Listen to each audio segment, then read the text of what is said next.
Hello, everyone, and welcome back. This is our fifth panel of the day. We only have one more panel left after this, but this panel is just as equally amazing as all the other panels were. So I'm excited to bring you this panel as well. So this is the Informing Institutional Responses panel, and your moderator is another one of my mentors, and this is also one of the organizers for this conference. Okay, so this is Dr. Janetta Sims.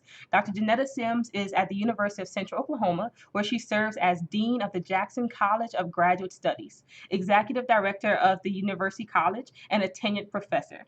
She is the founder of Diverse Student Scholars, and her award-winning research in communication and marketing focuses on persuasion and social influence, diversity, and strategic communication.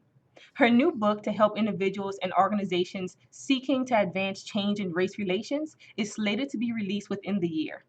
She is a 2020 recipient of the Modeling the Way Award. So please help me welcome Dr. Janetta Sims.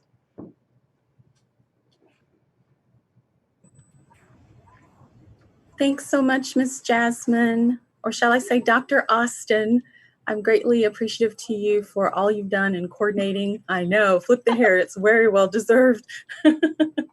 I have to say I would totally be just wrong if I didn't acknowledge all of the wonderful work, Jasmine, that you have done in coordinating all of us and bringing us together. Thank you, Dr. Mark Orby, for your sharing this challenge and for having us be able to initiate and to pull this together.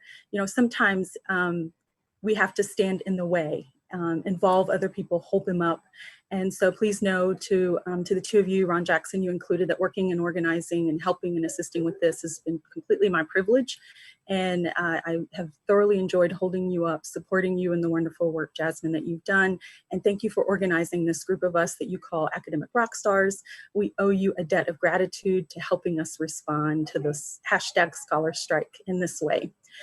So with this panel, as I contemplated my own scholarship and the time that I've spent as a teacher scholar, now administrator, then I've contemplated really civil rights and racial equality.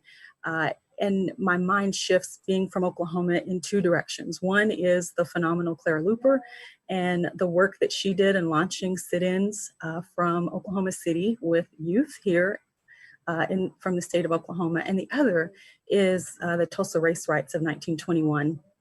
And we're nearing the 100-year anniversary of the devastation and the destruction that happened with the Greenwood District. And I automatically think of all sorts of things, but especially how that can't be replaced or regained. So as we thought about the scholar strike, and the topic that really I felt needed to be discussed and addressed has to do with organizations. So two historical figures, one Black woman in the form of Clara Luper, who was gracious and also impatient, and one riot that is nearing 100 years. And it just seemed fitting and appropriate that we would spend time having a dialogue around what's happening in our organizations and in our educational institutions, and what are we doing to mitigate the different forms of damage, destruction, trauma that may be taking place and that are taking place within the context of our own educational institutions and organizations. And so I'm thrilled to have the team of panelists be able to talk and probe more on this topic. Our first topic, I should say, would be Ronald Jackson, speaking about what commitment to inclusive excellence looks like. He has a faculty perspective, and he also has a student, Miriam Elgolfi, who will be joining him as well, that he's yielded time to share her student's account as a graduate student in the master's program to offer her remarks as well. So Ron, I will turn it over to you and your student, Miriam. Okay, thank you. I think we're going to start with Miriam. Miriam, why don't you begin the dialogue? I think you're on mute still. There we go. All right. Of course, that was going to happen. Do you hear me okay? Yes. Terrific. All right. Thank you so much for having me here today, everyone, and Dr. Jackson. When Dr. Jackson told me about the scholar strike, as well as all of my peers, obviously I did not hesitate for a second to take part in this, especially, to represent, my university as well as my community as well during this time. So we're discussing, how institutions are taking action during this time, or what they're supposed to be doing at this time. So I am currently in my first year of master's at the University of Cincinnati in communication. So often our universities do a great job of putting out a lot of diversity and inclusion statements. And that comes at a time, especially at this time, where, if those values that are on there are not embodied and they're not implemented in our classrooms, in our organizations, then they kind of become tasteless.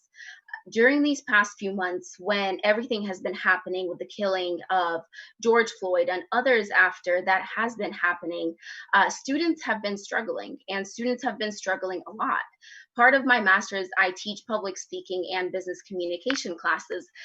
And during those first few weeks, when there was a lot of videos that surfaced of police brutality with Black individuals, students had a hard time of speaking about this. Students had a hard time of relaying the message to their professors that this is affecting me. I might not be that person in the video, but my identity affiliates with that individual, as well as my family's identity.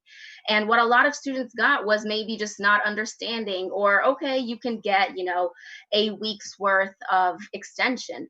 But too often these students, they needed a platform, and they needed somebody to support them during this time, to say, well, let's talk about what's happening right now, or how can I make our class make you feel not just included, but heard as well. So in my public speaking classes, I would allow my students to speak about what is happening, not just so we can empathize with each other, but that we can understand. And when one student shares, their perspective of what is happening, another student wants to tag along. So it just becomes unreasonable, when we expect and have been expecting students to perform at the same level that they did in January, for instance, because that's simply not reasonable during this time. So having that empathy with students is extremely important, as well as also embodying, like I said, the values of these diversity and inclusion statements that we have. For instance, there have been many focus groups that have been taking part the past few months of this, there's some kind of mega threat that is occurring in our nation and our world right now. Well, let's spur to action. Let's do something about it. And then we put together focus groups. Or you say, let's have a diversity and inclusion workshop. Well, how far does that go? Does the diversity and inclusion workshop end and those values end after those 2 hours of being there, or a full day, let's say, of diversity and inclusion talk? Or do we go further than that? Because many of us at this time, we don't need to just feel like we're speaking to someone, but there's some kind of change that is happening and is implemented. So we're recruiting a lot of students and saying we need students of diverse backgrounds in our universities. Is that so we can, meet some kind of diversity mark that we need? Is it so we can be tolerant of these students? Or is it because I want to embrace you and I value your differences, and thus I want you to be on my team, and I need you to be heard in these diversity and inclusion workshops, and including in their equity as well. So it's very important during this time to be giving students the platform to be speaking, the right mentorship experiences, as well as the opportunity. Like if Dr. Jackson knows that this is something that I'm not just passionate about, but it's something that drives me and burns me every day. So he knows that the scholar strike is something that I'm interested about, so he wants to give me that opportunity to speak about it and to share my experiences. And that is what most faculty and institutions, are expected to be doing, is give students that mentorship and the opportunity to take their activism to a next level. And that is very important. And Dr. Jackson, you can take it away whenever you are ready. Okay, thank you, Miriam. First I just want to give a big shout out to Jasmine Austin for organizing this teach-in. This is such an important opportunity for people to learn from one another, and certainly at a time like this one, where the country is boiling, and even around the globe, people are trying to grapple with what it means to to love one another differently than they have before. Because of course, the presumption is that, what Cornel West says, that social justice is what love looks like in public, is really important. And so we're trying to do that, the ethic of caring through this work. And I just want to thank everybody who's participating in this afternoon and those people who are listening. And so, Martin Luther King once stated that there comes a time when silence is betrayal. And so when we're talking about these issues this afternoon and throughout this day today, we've been trying to grapple with what this silence means. And it's very important that we've been unmuting some of these issues today.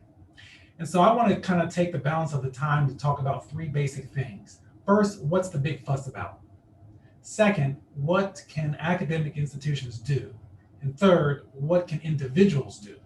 So what's the big fuss? I mean, this is a moment that is ripe with the pulp of possibility. We know that here we are just one day after Labor Day, participating in a strike that symbolically and materially pushes back against an American socio-political habitat that has offered havens for people to individually and institutionally and routinely dismiss Black and brown voices, routinely kill Black and brown bodies, routinely disrupt freedom in the name of xenophobia, and routinely teach our children that Black and brown bodies are expendable, scary, incompetent, anti-intellectual, lazy, underemployed, and good-for-nothing individuals that do not deserve equity or respect. We are here for a reason. We're here to think about ways in which that we have routinely reminded American citizens and beyond that certain bodies get to be safe and protected and others don't. I often talk about the story about how my son, when he was born, I wanted to feel this sense that, there's something that we got to do differently with him because, of course, as a Black male in a society, right, that somehow oftentimes rejects Black males, there's something we have to do to make sure that he continues to recognize that he's loved. And so I taught my son and daughter to love themselves despite what the world tells them. I trained my son to get his ID and registration ready before the cop even shows up to the window. I have taught my son and my daughter to be respectful and courteous and to focus on coming home because your ego can never win the battle when faced against the cop. It's unfortunate that police brutality is what has brought our country and even people around the world to understand that Black lives have always been at risk since they've been here for the last 400 years in this country. And here we are today fighting against an issue that is systematic, but also one that is basic with respect to what it means to be human. And so I believe that one day after Labor Day, we're reminded that much labor is still left to be done, that our labor cannot be the same business as usual, that we need true systematic reform across many systems, and that as scholars, we are keenly aware of the compound injustices that confront marginalized communities on a daily basis. Besides the triple registers of race, class, and gender, we also know that our stories, that our narratives of marginality are that which gets sustained in a place that cannot seem to embrace and respect and value Black and brown bodies. The crucible of race has left us feeling paralyzed. In institutions, we're feeling isolated. And so what can academic institutions do? 1, you can shift the discourse. 2, you can build accountability. 3, you can establish rewards. 4, you can train employees to address social justice, and then you can also shift the curriculum. What can you do? You can practice mindfulness. You see something, say something. Don't just sit around and watch all white faculties remain white and you never say a word. All leaders remain white and you never say a word. Learn to take up for others, be mindful, be a good citizen. This is what's necessary. And this is what inclusive excellence looks like. Thank you, Ron. And thank you, Miriam, for joining in with us. Our next presenter is someone you've heard before already, and she returns to talk about informing institutional responses. Her title is Building the Institute for Healing, Justice, and Equity, Dr. Amber Johnson. Hello, I'm going to be sharing my screen. So I'm doing that now. Sweet. Okay. All right.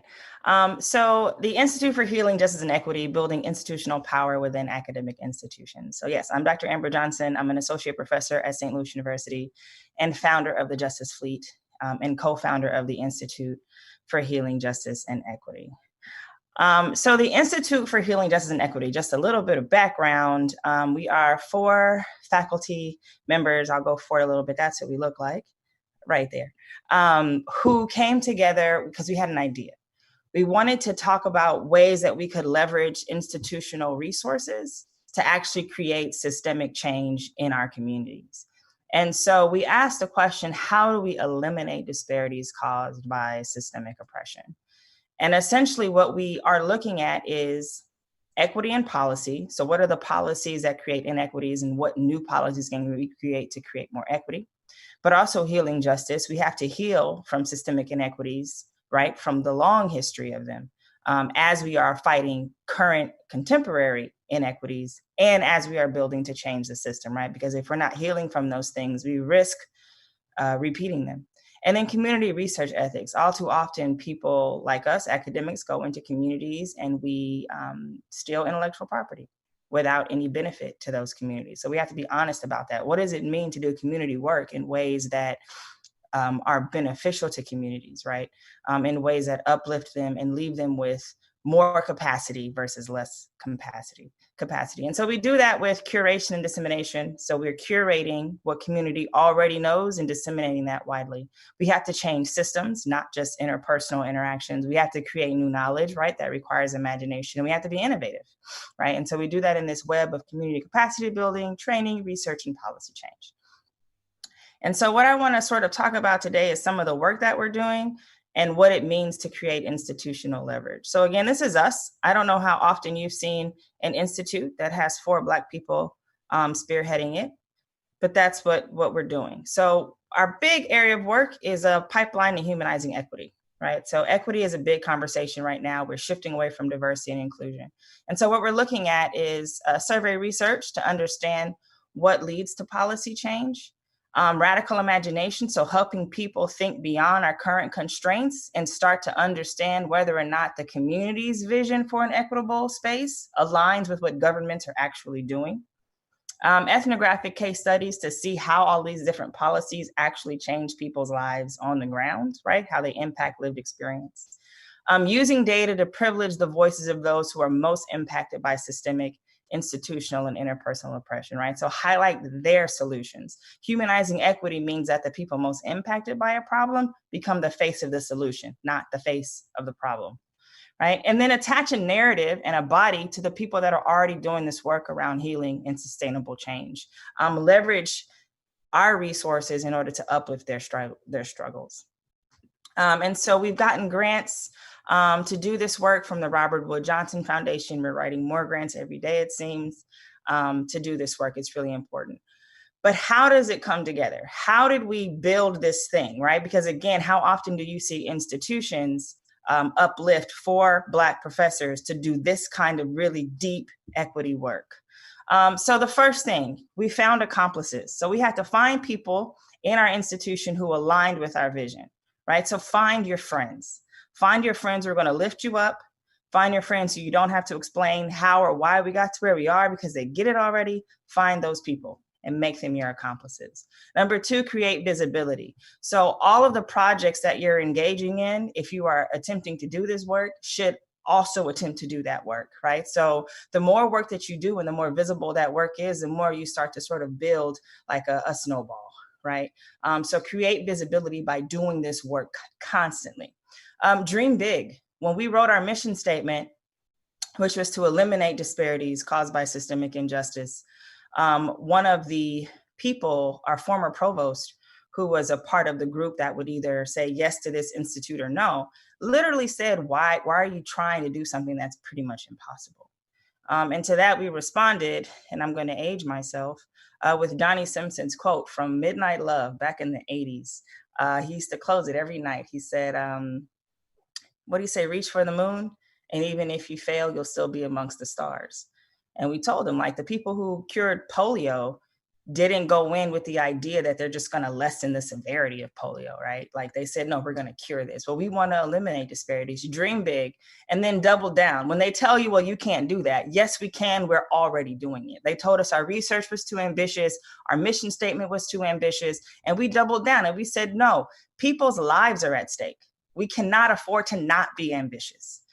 Leverage connections. So this is about community. So as a professor, I have access to all kinds of resources, but that doesn't mean anything if I'm not leveraging it for the right people doing the right work. So bring community into the fold. And that's what practicing radical inclusion with your stakeholders looks like, right? So it looks like having stakeholder meetings with those who are most impacted by the things you're trying to change constantly, right? And that's how you build in accountability, making sure that you are doing this work for the communities that you espouse to want to liberate, to create freedom for. They should be in the room with you, holding you accountable at every single step. That's what community work looks like. So I'm going to stop sharing my screen now. Well, it's all big and slow, well, whatever. I'll do it in a sec. But essentially, the point is, we have the power to create change. And if we don't do these things, if we don't leverage what we have, then we end up creating more problems. If we don't go into it with friends, right? We can't do this work in isolation. Thank you. Someone's helping me out. We cannot do this work in isolation. And we have to be really intentional about how we come together and what we do, because most of us work at institutions that don't necessarily understand the work that we're doing, and a lot of times don't even care. So yeah, those action items are, I think, really important and give us the space to do the work that we need to do. All right, thank you. Wonderful. Thank you, Dr. Johnson. So much goodness going on with these comments and remarks that I'm making notes and highlighting things to come back to with questions for all three of you thus far. Our next presenter is Dr. Cerise Glenn. She is an associate professor in the Department of Communication Studies at the University of North Carolina at Greensboro. She has also served as the director of the African American and African Diaspora Studies program. She teaches and researches in the areas of intercultural and organizational communication. One of her research interests in her professional and social identity of underrepresented groups and mentoring diverse groups in higher education from intersectional perspectives. She also examines how African American women negotiate their identities utilizing Black feminist and womanist thought. Currently, she is the principal investigator on a $1 million multi-year National Science Foundation Advance Grant, which strengthens organizational practices to recruit and retain women faculty in the STEM fields. All right. Your time is going. All right, thank you. And thank you all who organized this, and thank you all for tuning in to join us. I would also like to share my screen, so I will try and do that now. And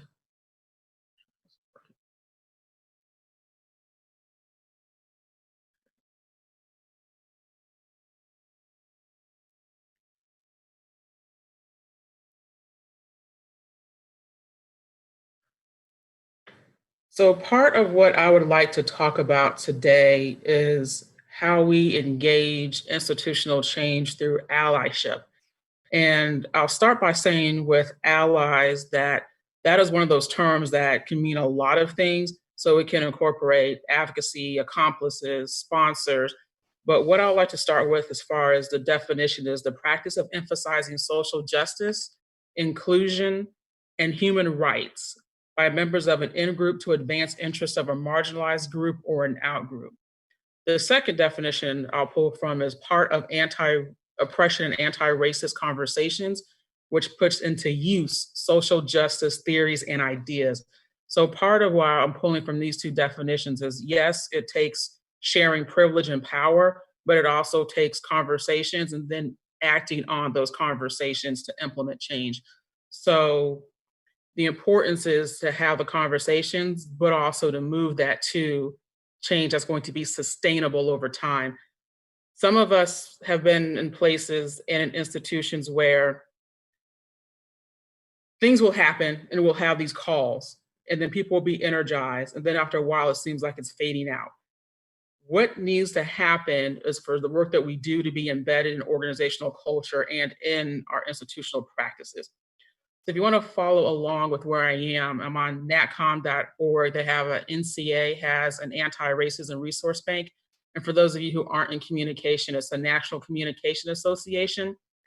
If you scroll down to other resources, you'll see I am the third one there, and it's allyship and sustaining systemic change, another call to action.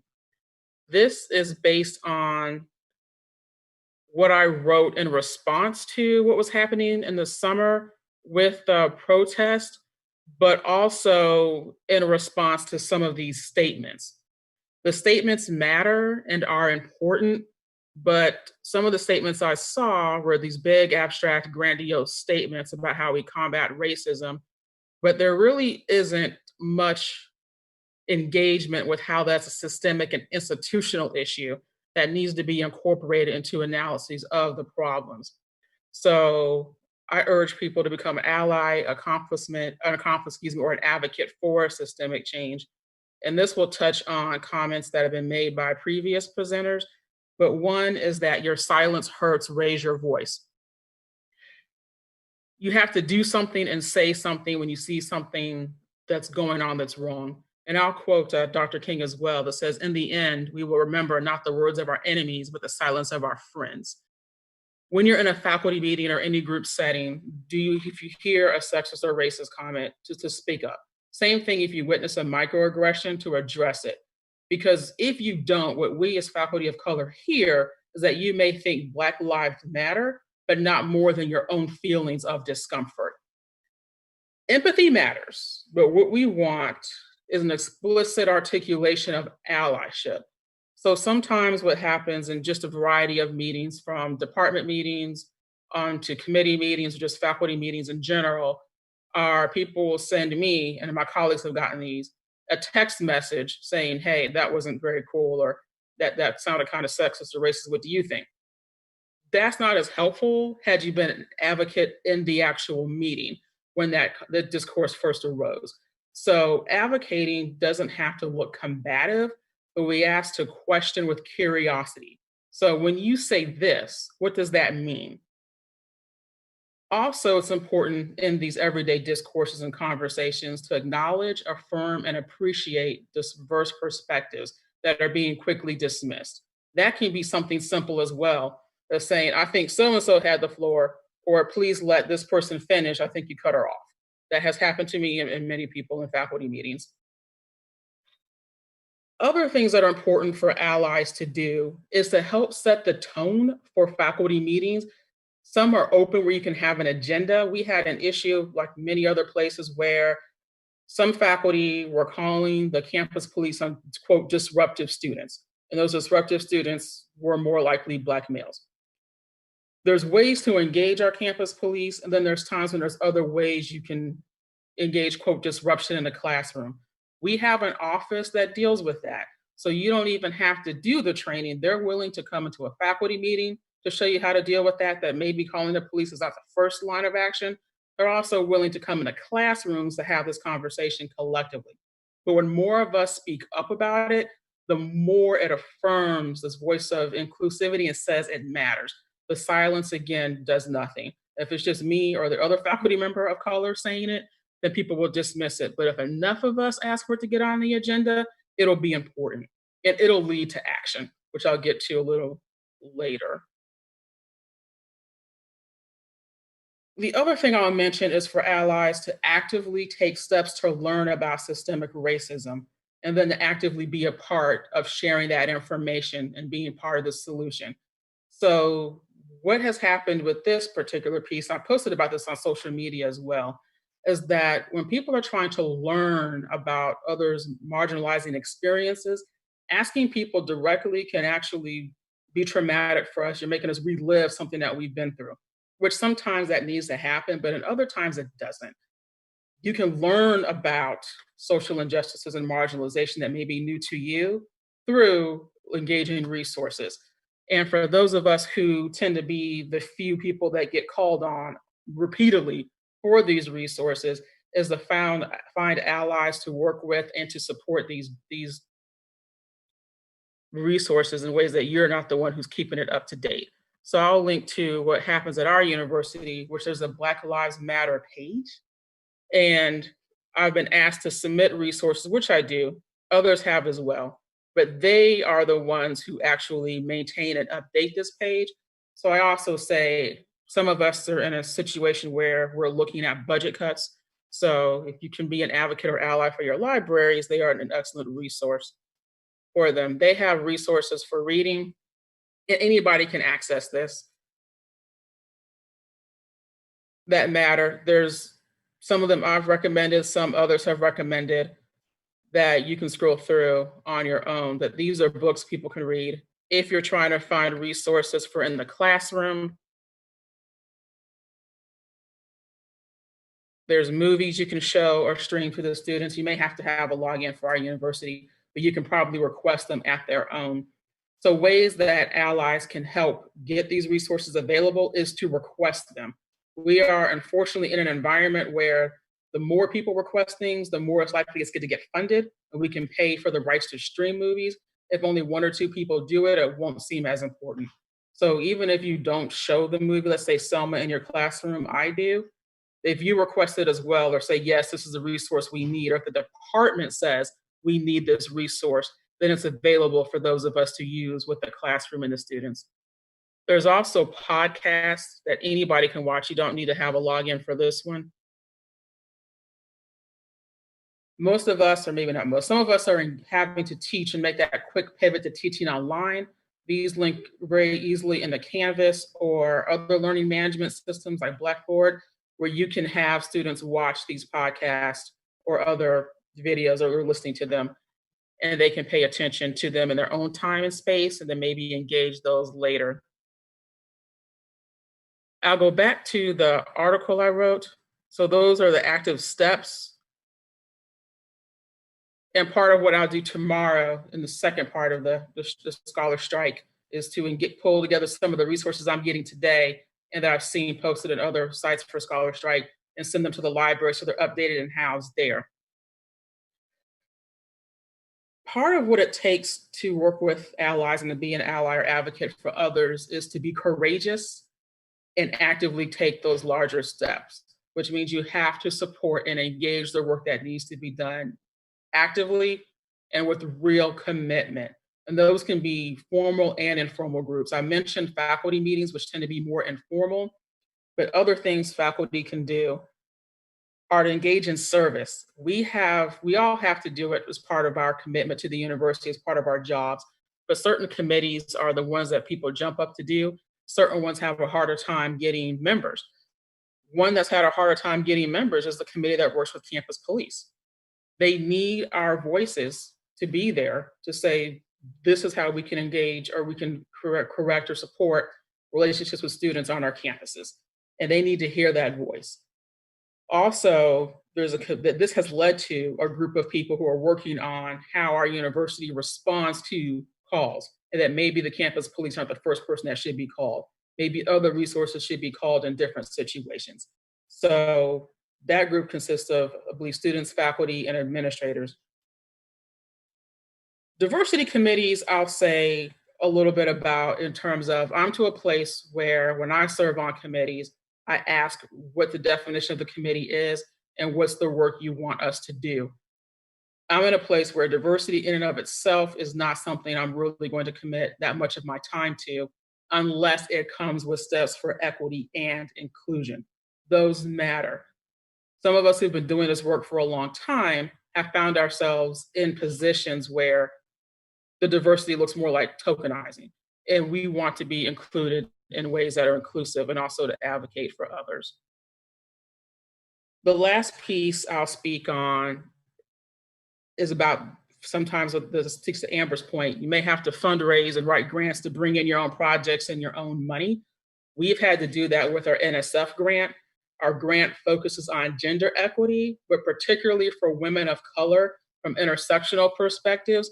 And we have to remind people that that's what our aim is. So this is our grant team. We're a pretty eclectic, diverse group. But if you can see on the first row, the women of color, we're the ones who lead and who got this grant here, but it also takes access to places where we're not. We're all faculty. In the back row, you'll see there's somebody who works in research and engagement. There's a vice chancellor, a provost, and then there's someone who's in the provost's office. We can come up with things like the EDI Institute. There's one that's more for people who are just learning the ropes of what is a microaggression, what is systemic racism. We need one that's more advanced for allyship to move to action. So you can be that voice on a search committee. You can be that voice in other areas where we, people of color, may not be present. So we'll work with somebody in the provost office, and we don't need your money. We already have the money to do the programming. We need time and we need commitment. If the provost makes a request for an EDI training, people will go because he has more power than we do on the campus. Also, for those of us who are in administrative roles, I just concluded my term as program director, advocating for those who are doing the work of diversity who may not be in a position to feel like their work matters. So as we sit on promotion and tenure committees, one of the things I did wasn't my favorite thing I did as an administrator, but I updated and we worked on rewriting part of our P&T guidelines. That meant me sitting with somebody who was the chair of the college committee, like, can we meet, email, have a cup of coffee? And he's a white male who does them for the whole entire college at one point. And I said, what is the issue with our guidelines? Well, they came across as too vague. So I had to explain they're not vague, but we're interdisciplinary. So we don't have this list of, let's say, tier 1 journals everybody has to hit. Community engagement matters, and we want to give room for that in our dossiers. And as those of us that are administrators, we can write that statement to do so. And I will close with some of the activities you can develop, but also I'll close with a note to take care of yourself in the process. There are times where you will be frustrated, you will be tired, you will feel like you're losing battles, but also to celebrate your achievements. When we got our grant, the ladies and I actually went out to dinner, had drinks, and celebrated. You know, we knew we were getting ready to do some of the good work and good trouble that needs to come with that. All right, thank you. Trying to unshare my screen. Thank you so much, Cerise. Fantastic work and suggestions, and congratulations on your grant. Okay, our final panelist is Dr. Jonathan Brown. His presentation is titled Moving Beyond Deeds Solely Done in Words. Ready. Well, thank you very much to the organizers of all of this. This has been spectacular, to say the least. The focus of my conversation today is moving beyond deeds done solely in words, turning the dial on faculty diversity. All too often and across far too many campuses, faculty diversity continues to exist solely as a buzzword. We see this play out in a variety of ways, ranging from university statements, as some of the panelists have discussed, to strategic plans. Though oftentimes these deeds are solely done in words with no measurable impact or initiatives to otherwise illustrate our shared values. Reflect upon that for a moment and ask yourself, how does your campus materialize its commitment to faculty diversity? And what are the related outcomes of those initiatives? These are important questions to ask and contemplate as we talk about institutional responses. For my brief time with you this afternoon, I seek to accomplish two things. First is a grander understanding as to where we go wrong as search committees, as institutions, followed by pivoting toward more action-oriented ideas and takeaways that you can apply on your campus, in your department, for your next search and beyond. So let me try, of course, to share the screen.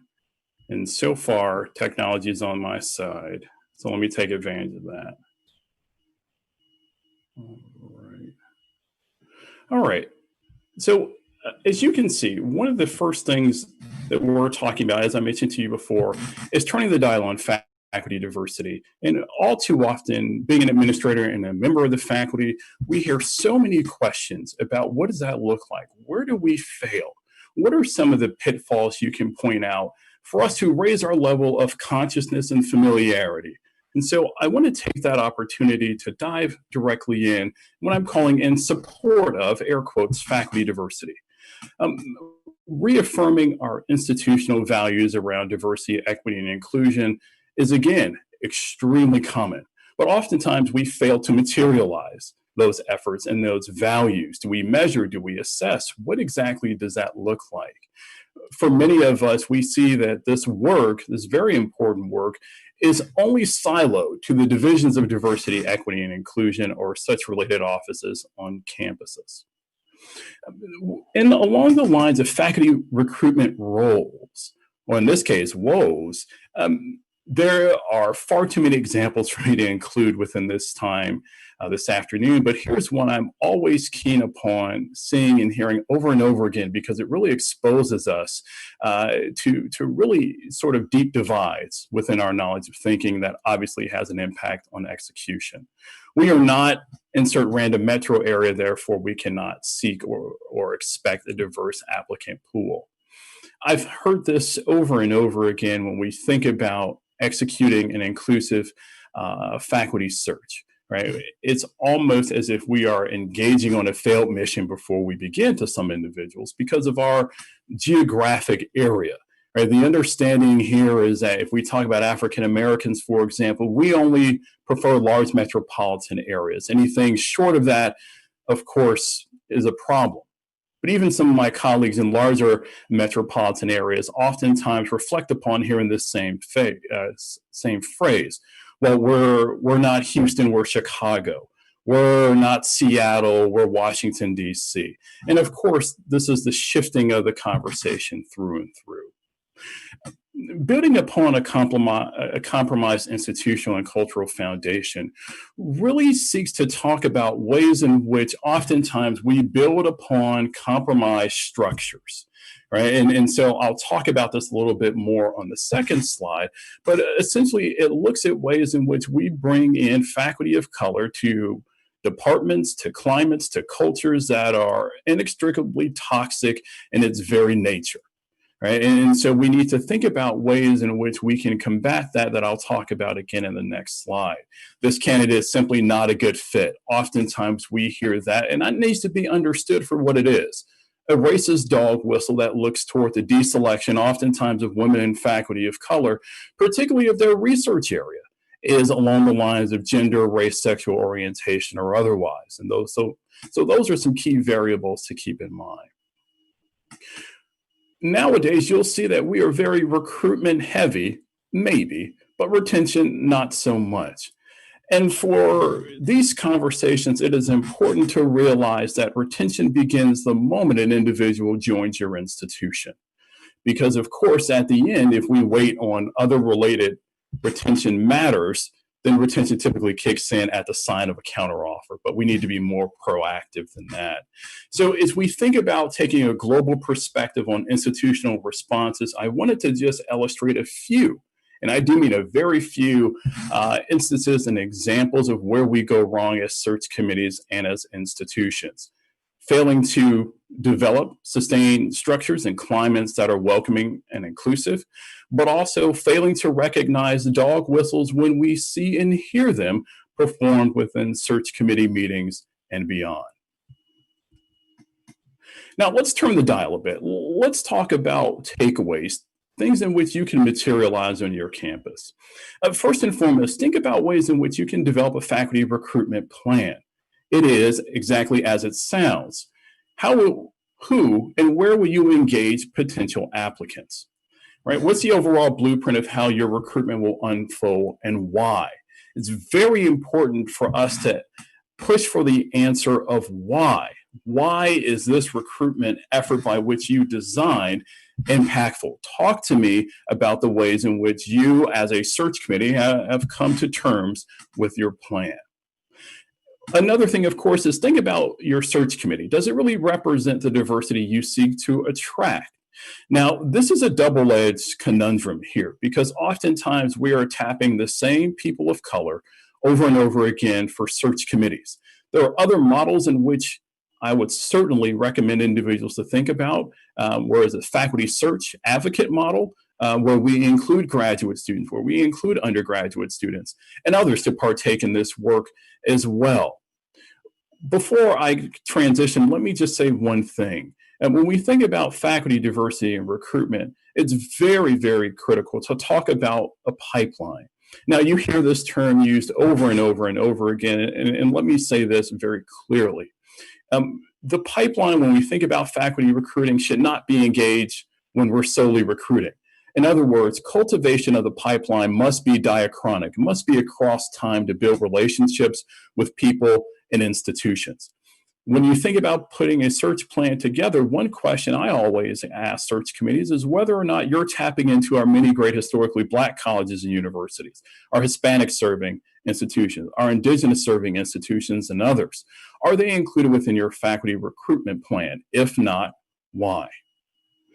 Next, let's think about the mid-search review process for a moment. All too often, here is where things typically fall apart in addition to the initial launch of the search. What are you benchmarking your searches against? As you can see here, I have a series of questions that are related to the mid-search process. Now, oftentimes I ask this question, and for me personally, I always use the data sets to think about ways in which we are benchmarking our searches against national numbers. At what point do you advance a search or vice versa? And very, very important, requiring search committees to articulate their rationale for deselecting a candidate. And here's where the deans typically follow up, or the associate deans in some instances, follow up asking specific questions as to why these individuals were deselected. Moving forward, viewing and engaging retention as sustained growth. So looking at opportunities for engagement, holding department chairs accountable for engaging structured conversation around annual review, be mindful about conversations and burdens pertaining to invisible labor, and create options and opportunities for engagement. Finally, I'll end on this note. Critically engage faculty diversity data and dig deeper. Oftentimes we see that, in some instances at least, we project our faculty diversity data. 25% of our faculty come from quote unquote diverse backgrounds. But where does that data lead us? Are the majority of those individuals being counted in tenure track positions? Are they in non-tenure eligible roles? Where exactly are those individuals? Because oftentimes we exist as faces at the bottom of the well when we think about ranking within departments. So for example, we're not necessarily tenure eligible or tenured faculty. So it's very important for us to think about that. On that note, I will pause and yield back the balance of my time because I see we're running short. Thank you. Thank you, Jonathan. If the panelists would show your faces, then we'll have a bit of time remaining for questions. And I always like to honor the questions that come in through the chat from individuals who are watching. I have questions for each of you. I will ask that you keep your remarks and responses as brief, as fast as you can make them so we can get them all in. Let's start with you, Dr. Johnson. There's a question that came across that asks, what advice do you have for dealing with people in our networks and society who support an administration that essentially is racist, sexist, classist, homophobic? Like what is your recommendation to individuals who are in that situation in organizations? So one of the things that I do with the Justice Fleet is radical forgiveness. And radical forgiveness is the idea that you can fight systemic injustice and hold these systems accountable while also letting go of sort of the pain and the anxiety and the worry that comes with dealing with those systems. And one of the tenets of radical forgiveness is severance. You do not have to put your body in harm's way by being around people who espouse ideas that cause you harm, period. And so that might mean cutting off family members. It might mean cutting off colleagues, but you don't have to take that, period. And a lot of times students especially will say, well, at school, I get to be my whole self, but when I go home, my parents are Trump supporters or my parents are racist. And in those spaces, it's not as easy to just sever, obviously, right? Easier said than done. And so I would say just arm yourself with as much knowledge as you can to get them to see what you're doing, but also don't overextend yourself to the point where you can't function. And so have those conversations at the dinner table, have those conversations around the kitchen table, but also protect yourself, knowing that you cannot change everybody, and that's just how it is. Thank you. Cerise, a question for you that came in. You mentioned how faculty can be good allies. How can our students be good allies to professors and fellow students?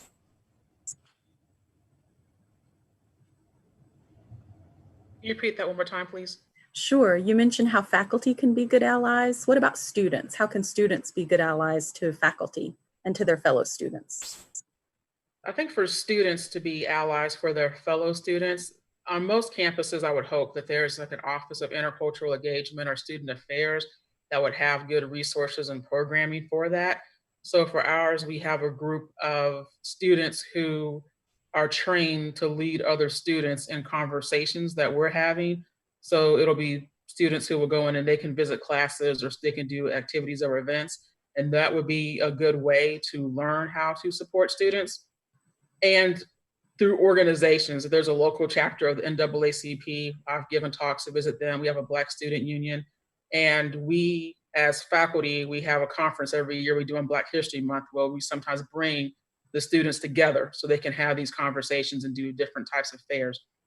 For advocating for faculty is important, particularly when we do searches, we'll have a student member sometimes, and the students are an important voice to let us know what they think. We also invite our students to come to the job talks and to come to the teaching presentations, and we get their feedback. So we understand students are very, very busy, but if you have time to come to those, we like to know which faculty you're responding to and which ones you're not. Also, depending on where you are university-wise, I'm sorry, we don't have too much time, I'm gonna stop. Yeah. I would say Okay. that you work Thank with you. faculty I who- do want to get to this one last question, both for Jonathan and for Ron, because you both offered fantastic suggestions for informing institutional responses, particularly for deans, administrators, search committees. And here's this question. This question has to do with the faculty and faculty recruitment and retention that you both touched on. Griffin writes that despite student demands, stated commitments to diversity and investments from national organizations and federal agencies, the demographic characteristics of the professoriate look remarkably similar to the faculty of 50 years ago. And what needs to happen? 2, 3 things max. What needs to happen for the next 50 years to look different? Preferably the next 2 or 1, right? Ron, do you want to go first, or it doesn't matter to me?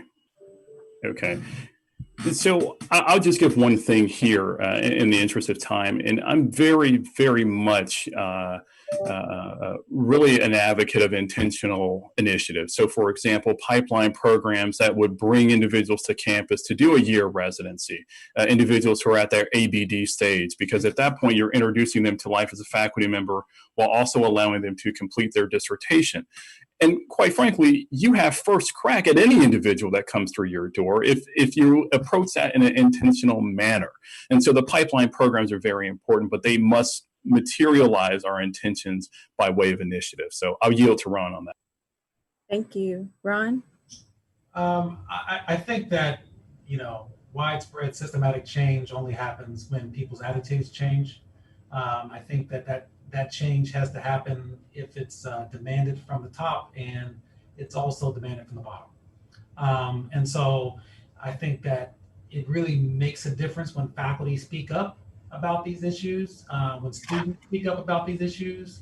And it also makes a difference, I think, when we hire leadership that is willing to be bold enough to maybe annoy, piss off, or upset donors who might not otherwise want to talk about these issues. Fantastic. Thank you all so very much. This was a fantastic panel. If you were listening and you didn't catch at least 25 different suggestions and strategies associated with institutional responses, I don't know what you were listening to, because I have being ambitious, incredibly ambitious, and you can't afford not to be, being courageous and taking bold steps, bringing in accountability from underrepresented groups that are marginalized historically to help you be accountable to communities of color and of other kinds of groups. And on and on and on, my list goes, that were informed by you. So thank you all. I greatly appreciate you, and have a great rest of your day. Back to you, Dr. Austin. Thank you, panelists. Thank you so much. That the insight you shared was definitely meaningful. Thank you so much. So right now you've watched the second to last panel that we have for today. We have one more panel, and that is our concluding discussion panel. Okay. So during this panel, we're going to have open discussion, and I urge you to submit questions onto our Facebook page, and I'm going to try to ask and answer as many of those questions as I can. Okay, so we're going to have a brief break, and we will be back in 5 minutes.